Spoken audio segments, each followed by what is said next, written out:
Bagaimana jika kesombongan seorang polisi justru menjadi petaka? Kisah ini bukan sekadar cerita horor, tapi juga cermin bagi kita semua. Bahwa di atas langit, masih ada langit. Dan kekuatan terbesar adalah kerendahan hati. Assalamualaikum warahmatullahi wabarakatuh. Sahabat-sahabat yang dirahmati Allah. Semoga hari ini kita semua dilimpahi keberkahan dan rahmat-Nya. Sebelum kita mulai, mari kita bersama-sama berselawat kepada junjungan kita, Nabi Muhammad Shallallahu Alaihi Wasallam. Allahumma sholli ala Sayyidina Muhammad. Jangan lupa untuk tekan tombol like, subscribe, dan tuliskan selawat di kolom komentar. Ya. Di sebuah kota kecil yang tenang di Jawa Timur, tepatnya di Kabupaten Ngawi, berdirilah sebuah kantor kepolisian sektor yang megah. Di dalamnya, seorang perwira polisi bernama Ibtu Suryawijaya, dikenal sebagai sosok yang berwibawa namun arogan. Dengan seragamnya yang rapi dan tatapan mata yang tajam, ia selalu merasa lebih tinggi dari orang-orang di sekitarnya.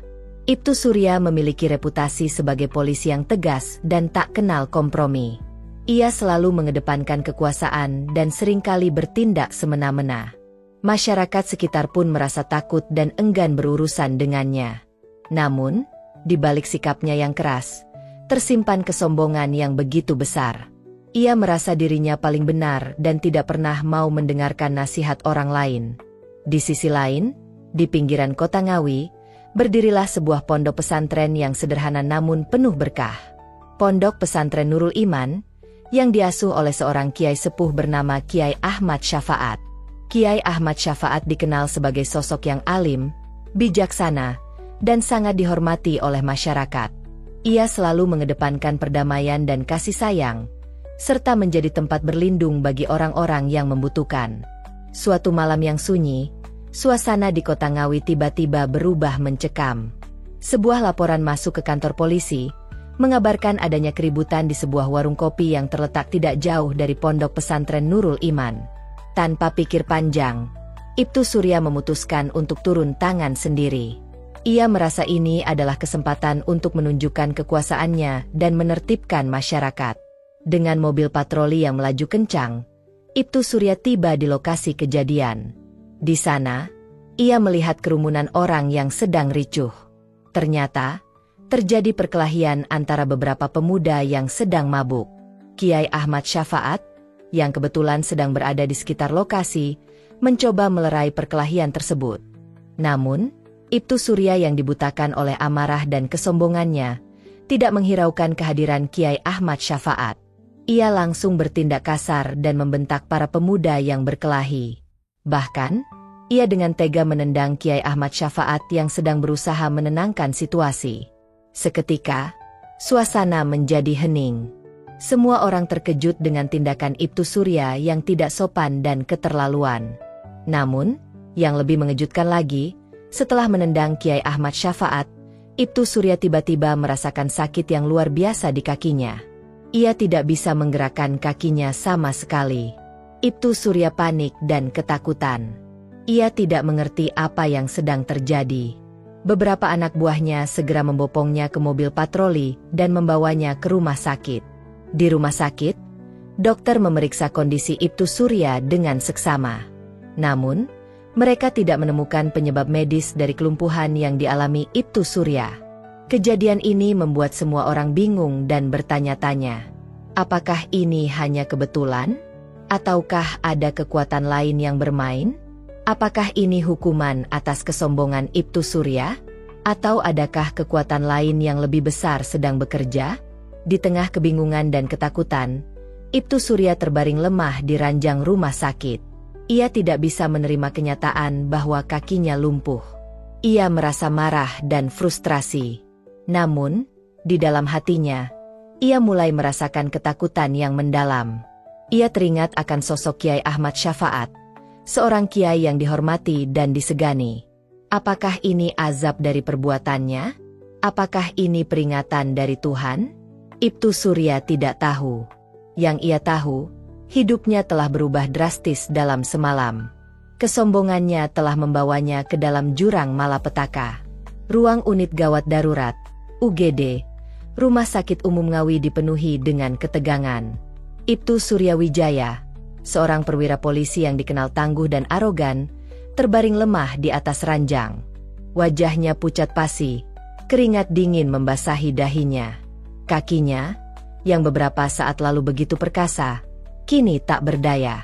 Ia mencoba menggerakkannya, namun hanya rasa sakit yang luar biasa yang ia rasakan. Dr. Handoko, seorang ahli bedah senior yang berpengalaman, memeriksa kondisi Ibtu Surya dengan seksama. Ia melakukan berbagai pemeriksaan fisik, mulai dari mengetuk lutut dengan palu refleks, hingga memeriksa denyut nadi dan tekanan darah. Hasilnya, semua normal. Tidak ada tanda-tanda patah tulang, tidak ada pembengkakan, tidak ada kelainan neurologis. Aneh, gumam Dr. Handoko, mengerutkan keningnya.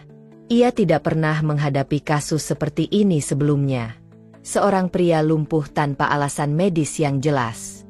Ia kemudian meminta tim medis untuk melakukan pemeriksaan lanjutan, termasuk CT scan, MRI, dan tes darah. 2 jam berlalu, hasil pemeriksaan pun keluar. Namun, hasilnya tetap sama. Semua organ tubuh Ibtu Surya berfungsi normal. Tulang, otot, dan saraf kakinya tidak menunjukkan kelainan apapun. Dr. Handoko dan tim medisnya saling berpandangan, kebingungan. Mereka tidak tahu harus berbuat apa. Ini di luar nalar medis, kata Dr. Handoko, menatap Ibtu Surya dengan tatapan prihatin. Kami tidak bisa menemukan penyebab kelumpuhan Anda. Ibtu Surya menelan ludah. Ketakutan mulai merayapi hatinya. Ia tidak percaya dengan apa yang didengarnya. Bagaimana mungkin ia lumpuh tanpa alasan yang jelas? Ia merasa seperti terjebak dalam mimpi buruk yang tak berujung. Malam semakin larut, suasana di rumah sakit semakin mencekam. Ruang rawat Ibtu Surya menjadi sunyi senyap. Hanya suara detak jantung dari monitor yang memecah keheningan. Ibtu Surya berbaring gelisah di atas ranjang. Pikirannya berkecamuk. Tiba-tiba, ia merasakan hawa dingin yang menusuk tulang. Ia melihat sekeliling ruangan, namun tidak ada apapun yang mencurigakan. Lampu kamar redup, hanya menyisakan bayangan samar di sudut-sudut ruangan. Ia mencoba memejamkan mata, berharap bisa tidur dan melupakan semua kejadian aneh ini. Namun, ia tidak bisa. Perasaannya tidak tenang. Ada sesuatu yang janggal di ruangan ini. Tiba-tiba, ia mendengar suara aneh dari jendela kamarnya. Krek, krek, krek. Suara itu seperti gesekan benda keras pada kaca. Ibtu Surya membuka matanya lebar-lebar. Jantungnya berdegup kencang. Ia melihat ke arah jendela, namun tidak ada apapun di sana. Ia mencoba menenangkan diri, mungkin hanya perasaannya saja. Namun, suara itu terdengar lagi. Kali ini lebih dekat. Krek, krek, krek. Suara itu seperti berasal dari belakang kepalanya. Ibtu Surya menoleh perlahan, dan ia melihat sesuatu yang membuatnya merinding. Sebuah bayangan hitam berdiri di sudut ruangan, tepat di belakang kepalanya. Bayangan itu tampak samar, namun bentuknya jelas. Ibtu Surya berteriak ketakutan, namun suaranya tercekat di tenggorokan. Ia mencoba menggerakkan tubuhnya, namun ia tidak bisa. Tubuhnya terasa kaku, seperti ada kekuatan yang menahannya. Bayangan hitam itu semakin mendekat, dan Ibtu Surya bisa merasakan hawa dingin yang menusuk kulitnya. Ia memejamkan mata, berharap semua ini hanya mimpi. Namun, ia tahu ini bukan mimpi. Ini nyata. Di luar ruangan, angin malam berhembus kencang, menerpa jendela kamar Ibtu Surya. Suara angin itu terdengar seperti bisikan-bisikan misterius, membawa serta rahasia kelam yang belum terungkap. Di tengah kebingungan dan ketakutan yang menyelimuti Rumah Sakit Umum Ngawi, seorang dokter muda bernama Dr. Rahmat tiba-tiba teringat akan sosok Kiai Ahmad Syafaat. Ia mendengar cerita tentang Kiai Ahmad Syafaat, seorang kiai sepuh yang memiliki ilmu spiritual tinggi dan dihormati oleh masyarakat. Dr. Rahmat kemudian mengusulkan untuk memanggil Kiai Ahmad Syafaat ke rumah sakit. Awalnya, usulan ini ditentang oleh beberapa dokter senior. Mereka merasa tidak masuk akal untuk melibatkan seorang kiai dalam kasus medis seperti ini. Namun, Karena tidak ada lagi yang bisa mereka lakukan, akhirnya mereka setuju untuk mencoba. Seorang staf rumah sakit kemudian dikirim ke pondok pesantren Nurul Iman untuk menemui Kiai Ahmad Syafaat. Ketika staf rumah sakit tiba di pondok pesantren, ia terkejut melihat Kiai Ahmad Syafaat sudah menunggunya. Seolah-olah Kiai Ahmad Syafaat sudah tahu bahwa mereka akan datang. "Saya sudah menunggu," kata Kiai Ahmad Syafaat dengan tenang. Malam itu, Kiai Ahmad Syafaat tiba di rumah sakit. Ia ditemani oleh dua santrinya, Gus Ali dan Gus Hamzah, yang dikenal memiliki ilmu hikmah tinggi. Kedatangan Kiai Ahmad Syafaat membawa suasana yang berbeda di rumah sakit. Para perawat yang berjaga merasa ada hawa yang lebih berat dan hikmat. Kiai Ahmad Syafaat kemudian memasuki ruang rawat Ibtu Surya. Suasana di dalam ruangan menjadi semakin mencekam. Lampu kamar tiba-tiba padam, hanya menyisakan cahaya rembulan yang menerobos masuk melalui jendela. Di atas ranjang, Ibtu Surya terbaring lemah. Wajahnya pucat pasi, matanya menatap kosong ke langit-langit. Tiba-tiba, mulutnya bergerak sendiri, mengeluarkan suara yang bukan miliknya. "Akhirnya kau datang, Kiai." Suara itu terdengar serak dan berat. Kiai Ahmad Syafaat menghela napas panjang. Ia menatap tubuh Ibtu Surya dengan tatapan tajam. Ia tahu, ada kekuatan jahat yang merasuki tubuh Ibtu Surya. "Siapa kau?" tanya Kiai Ahmad Syafaat dengan suara tegas. "Aku adalah yang menguasai tubuh ini." Suara itu menjawab dengan nada mengejek. "Kau tidak akan bisa mengusirku." Kiai Ahmad Syafaat menggelengkan kepala. Ia tahu, ia harus segera bertindak. Ia kemudian mulai melantunkan doa-doa dan ayat-ayat suci.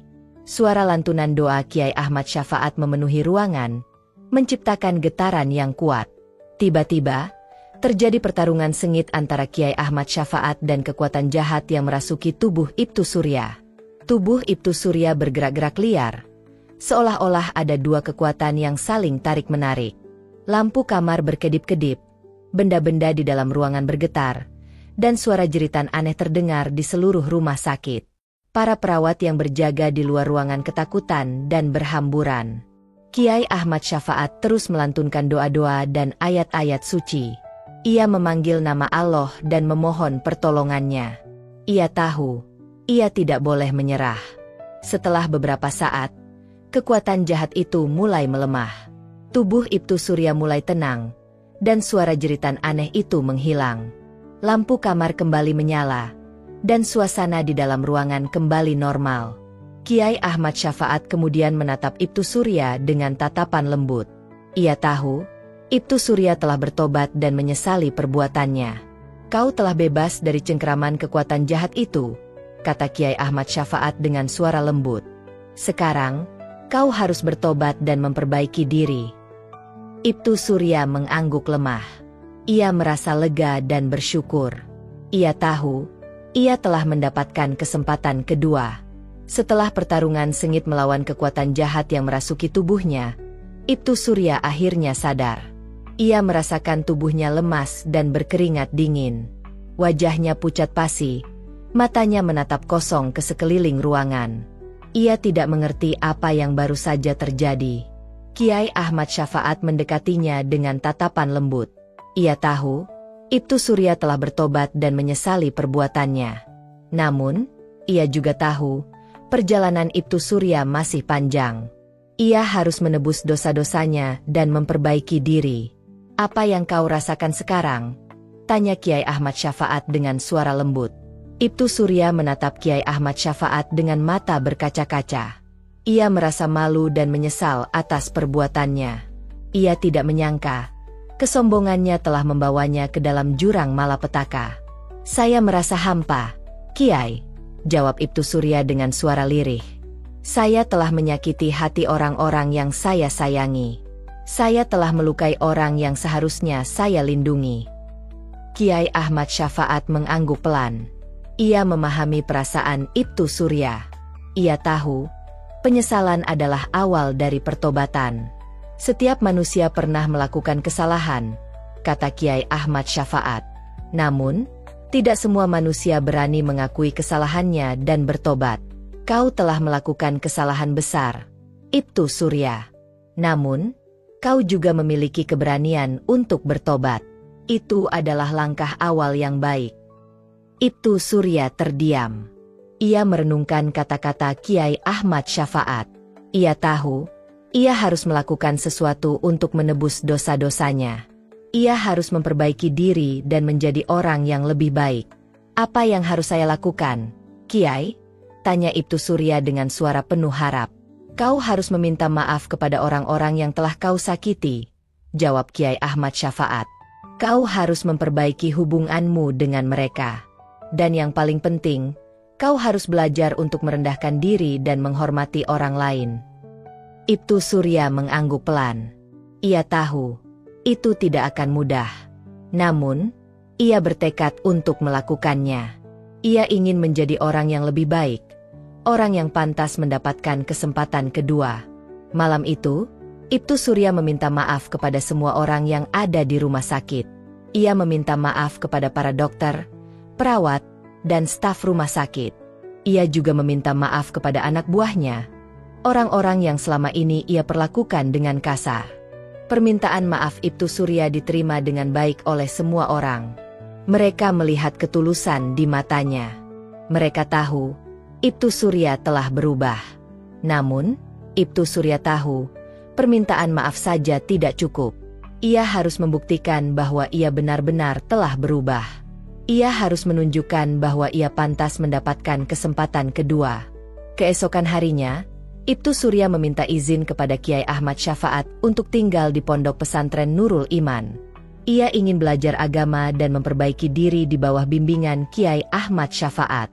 Kiai Ahmad Syafaat menyambut baik niat Ibtu Surya. Ia tahu, pondok pesantren adalah tempat yang tepat untuk Ibtu Surya belajar tentang kerendahan hati dan kasih sayang. Ibtu Surya kemudian tinggal di pondok pesantren Nurul Iman. Ia menjalani kehidupan yang sederhana dan jauh berbeda dari kehidupannya sebagai polisi. Ia bangun sebelum subuh, mengikuti pengajian, bekerja di kebun, dan hidup tanpa fasilitas mewah.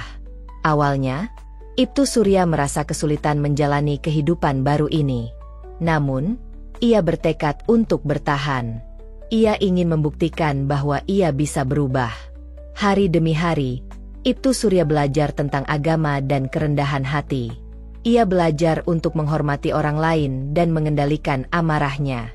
Ia juga belajar untuk bersyukur atas semua yang ia miliki. Perlahan tapi pasti, Ibtu Surya mulai berubah. Ia menjadi orang yang lebih sabar, lebih ramah, dan lebih peduli terhadap orang lain. Ia juga menjadi lebih dekat dengan Tuhan. Namun, perjalanan Ibtu Surya masih panjang. Ia masih harus menghadapi tantangan dan ujian. Ia harus membuktikan bahwa ia benar-benar telah berubah dan pantas mendapatkan kesempatan kedua. Pondok pesantren Nurul Iman menjadi rumah baru bagi Ibtu Surya. Ia meninggalkan seragam polisinya dan menggantinya dengan pakaian sederhana ala santri. Ia meninggalkan kehidupan mewahnya dan memulai kehidupan yang penuh dengan kesederhanaan. Ia meninggalkan kesombongannya dan belajar untuk merendahkan diri. Awalnya, Ibtu Surya merasa kesulitan beradaptasi dengan kehidupan di pesantren. Ia harus bangun sebelum subuh untuk melaksanakan salat tahajud, mengikuti pengajian dari pagi hingga malam, bekerja di kebun pesantren, dan hidup tanpa fasilitas mewah seperti di rumahnya. Namun, perlahan tapi pasti, Ibtu Surya mulai terbiasa dengan kehidupan barunya. Ia mulai menikmati kedamaian dan ketenangan yang ia rasakan di pesantren. Ia mulai merasakan kebahagiaan yang sejati, bukan kebahagiaan semu yang ia cari selama ini. Kiai Ahmad Syafaat menjadi guru dan pembimbing spiritual bagi Ibtu Surya. Ia mengajarkan Ibtu Surya tentang agama, tentang kerendahan hati, tentang kasih sayang, dan tentang pentingnya menghormati orang lain. Ia juga mengajarkan Ibtu Surya tentang pentingnya bersyukur atas semua yang ia miliki. Ibtu Surya belajar banyak dari Kiai Ahmad Syafaat. Ia belajar untuk mengendalikan amarahnya, untuk bersabar, dan untuk memaafkan. Ia juga belajar untuk mencintai dan menghormati orang lain, tanpa memandang status atau jabatan. Selain belajar dari Kiai Ahmad Syafaat, Ibtu Surya juga belajar dari para santri lainnya. Ia belajar tentang kesederhanaan, tentang kebersamaan, dan tentang pentingnya saling tolong-menolong. Ia juga belajar tentang pentingnya menjaga lingkungan dan merawat alam. Di pesantren, Ibtu Surya menemukan keluarga baru. Ia merasa diterima dan dicintai oleh para santri dan pengurus pesantren. Ia merasa seperti terlahir kembali, menjadi orang yang baru. Namun, masa lalu Ibtu Surya masih menghantuinya. Ia masih merasa bersalah atas perbuatannya. Ia masih merasa malu dan menyesal telah menyakiti hati orang-orang yang ia sayangi. Suatu hari, Kiai Ahmad Syafaat memanggil Ibtu Surya ke ruangannya. Ia tahu, Ibtu Surya masih menyimpan beban di hatinya. "Ibtu Surya," kata Kiai Ahmad Syafaat dengan suara lembut, "kau tidak bisa terus-menerus hidup dalam penyesalan. Kau harus belajar untuk memaafkan dirimu sendiri." Ibtu Surya menatap Kiai Ahmad Syafaat dengan mata berkaca-kaca. Ia merasa terharu dengan perhatian Kiai Ahmad Syafaat. "Bagaimana saya bisa memaafkan diri saya sendiri, Kiai?" tanya Ibtu Surya dengan suara lirih. "Dengan bertobat dan memperbaiki diri," jawab Kiai Ahmad Syafaat. "Kau sudah bertobat dan kau sudah berusaha memperbaiki diri. Sekarang, kau harus percaya bahwa Allah telah mengampuni dosamu." Kata-kata Kiai Ahmad Syafaat membuat hati Ibtu Surya terasa ringan. Ia merasa seperti beban berat telah diangkat dari pundaknya. Ia merasa lega dan bersyukur. Namun, Kiai Ahmad Syafaat mengingatkan Ibtu Surya bahwa perjalanannya belum berakhir. Ia masih harus membuktikan bahwa ia benar-benar telah berubah. "Kau harus meminta maaf kepada orang-orang yang telah kau sakiti," kata Kiai Ahmad Syafaat. "Kau harus memperbaiki hubunganmu dengan mereka. Dan yang paling penting, kau harus menunjukkan bahwa kau pantas mendapatkan kesempatan kedua." Ibtu Surya mengangguk pelan. Ia tahu, itu tidak akan mudah. Namun, ia bertekad untuk melakukannya. Ia ingin menebus dosa-dosanya dan menjadi orang yang lebih baik. Maka, dimulailah perjalanan Ibtu Surya untuk meminta maaf kepada orang-orang yang pernah ia sakiti. Ia menemui mereka satu persatu, meminta maaf dengan tulus, dan berjanji untuk tidak mengulangi kesalahannya. Beberapa orang menerima permintaan maaf Ibtu Surya dengan baik. Mereka melihat ketulusan di matanya dan memaafkannya. Namun, ada juga yang masih merasa sakit hati dan belum bisa memaafkan Ibtu Surya. Ibtu Surya memahami perasaan mereka. Ia tidak memaksa mereka untuk memaafkannya. Ia hanya meminta mereka untuk memberinya kesempatan untuk membuktikan bahwa ia telah berubah. Perlahan tapi pasti, orang-orang mulai melihat perubahan dalam diri Ibtu Surya. Mereka melihat bahwa ia telah menjadi orang yang lebih baik, lebih sabar, lebih ramah, dan lebih peduli terhadap orang lain. Mereka mulai percaya bahwa Ibtu Surya benar-benar telah bertobat dan pantas mendapatkan kesempatan kedua. Hari-hari berlalu di pondok pesantren Nurul Iman. Ibtu Surya semakin tenggelam dalam lautan ketenangan dan pembelajaran. Ia menemukan kedamaian yang selama ini ia cari. Kedamaian yang tidak bisa ia temukan dalam gemerlap dunia kepolisian. Namun, bayangan masa lalunya masih sering menghantuinya. Ia masih merasa bersalah atas perbuatannya, masih merasa malu dan menyesal telah menyakiti hati orang-orang yang ia sayangi. Suatu malam, Ibtu Surya bermimpi buruk. Dalam mimpinya, ia melihat dirinya sendiri yang dulu, seorang polisi arogan dan sombong. Ia melihat dirinya menyakiti orang lain, menghina orang lain, dan merendahkan orang lain. Ia melihat betapa jahatnya dirinya di masa lalu. Ibtu Surya terbangun dari mimpinya dengan keringat dingin membasahi tubuhnya. Ia merasa takut dan cemas. Ia takut jika ia akan kembali menjadi orang yang jahat. Ia takut jika ia tidak bisa berubah. Keesokan harinya, Ibtu Surya menceritakan mimpinya kepada Kiai Ahmad Syafaat. Kiai Ahmad Syafaat mendengarkan ceritanya dengan seksama, lalu tersenyum lembut. "Ibtu Surya," kata Kiai Ahmad Syafaat, "mimpi itu adalah peringatan bagimu. Mimpi itu mengingatkanmu akan betapa buruknya dirimu di masa lalu. Namun, mimpi itu juga menunjukkan bahwa kau telah berubah. Kau telah menjadi orang yang lebih baik." "Tapi, Kiai," kata Ibtu Surya, Saya masih merasa bersalah. Saya masih merasa malu. Itu wajar, kata Kiai Ahmad Syafaat. Rasa bersalah dan malu adalah bagian dari proses pertobatan. Namun, kau tidak boleh terus-menerus hidup dalam penyesalan. Kau harus belajar untuk memaafkan dirimu sendiri. Bagaimana saya bisa memaafkan diri saya sendiri, Kiai? Tanya Ibtu Surya. Dengan bertobat dan memperbaiki diri, jawab Kiai Ahmad Syafaat. Kau sudah bertobat dan kau sudah berusaha memperbaiki diri. Sekarang, kau harus percaya bahwa Allah telah mengampuni dosamu. Dan kau juga harus percaya bahwa dirimu yang sekarang adalah orang yang berbeda dari dirimu yang dulu. Kata-kata Kiai Ahmad Syafaat membuat hati Ibtu Surya terasa ringan. Ia merasa seperti beban berat telah diangkat dari pundaknya. Ia merasa lega dan bersyukur. Namun, Kiai Ahmad Syafaat mengingatkan Ibtu Surya bahwa perjalanannya belum berakhir. Ia masih harus membuktikan bahwa ia benar-benar telah berubah. Ia masih harus menunjukkan bahwa ia pantas mendapatkan kesempatan kedua. Kau harus kembali ke dunia luar, kata Kiai Ahmad Syafaat. Kau harus menunjukkan kepada orang-orang bahwa kau telah berubah. Kau harus menjadi contoh bagi orang lain, bahwa setiap orang bisa berubah menjadi lebih baik. Ibtu Surya mengangguk pelan. Ia tahu, itu tidak akan mudah. Namun, ia bertekad untuk melakukannya. Ia ingin menebus dosa-dosanya dan menjadi orang yang lebih baik. Maka, setelah beberapa waktu tinggal di pesantren, Ibtu Surya memutuskan untuk kembali ke dunia luar. Ia kembali ke kota Ngawi, tempat di mana ia pernah menjadi polisi yang arogan dan sombong. Kembalinya Ibtu Surya ke kota Ngawi disambut dengan berbagai reaksi. Ada yang terkejut, ada yang sinis, ada yang tidak percaya. Namun, ada juga yang menyambutnya dengan hangat dan penuh harapan.